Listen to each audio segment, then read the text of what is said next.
теплый летний день в городском суде Нью-Йорка проходило, казалось бы, обычное слушание по делу о вооруженном ограблении небольшой галереи. На скамье подсудимых сидел 30-летний мужчина по имени Блейк Кёртис, подавленный и уставший от обвинений, которые казались неопровержимыми.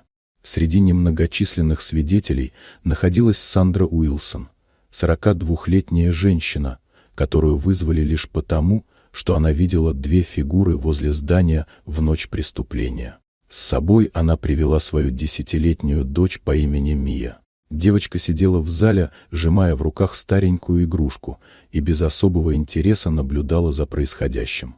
Обвинение выглядело уверенно, улики были выстроены четко, показания других свидетелей совпадали, а защита, которую представлял неопытный юрист Томас Гейтс, не могла предложить ничего весомого. Все шло по привычному сценарию, пока в зал не вошел известный адвокат Кристофер Блейкли.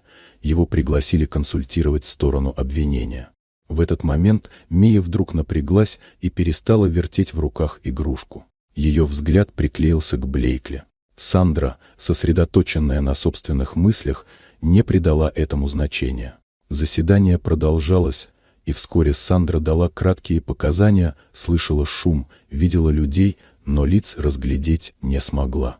Когда она уже возвращалась на место, раздался отчетливый голос Мии. Девочка стояла, указав пальцем на Кристофера Блейкли. Все в зале замерли. Ее слова вызвали бурю вопросов и короткое совещание судьи с обеими сторонами.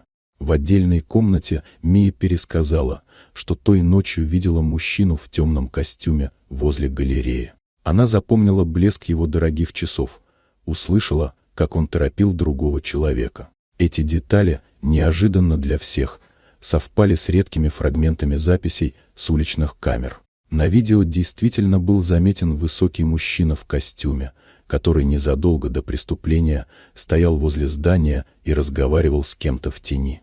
Дальнейшая проверка документов показала, машина, которая уехала с места происшествия, принадлежала Кристоферу Блейкли. Подозрения усилились, и дело, казавшееся простым, резко изменило направление. Блейк Кёртис вскоре был освобожден от обвинений, а имя известного адвоката оказалось в центре громкого расследования. Сандра, держа Мию за руку, покидала суд, ощущая, как их жизнь изменилась за несколько часов. То, что началось как обычное слушание, закончилось разоблачением влиятельного человека, и это сделала девочка, которая просто сказала правду. Вот такая удивительная история.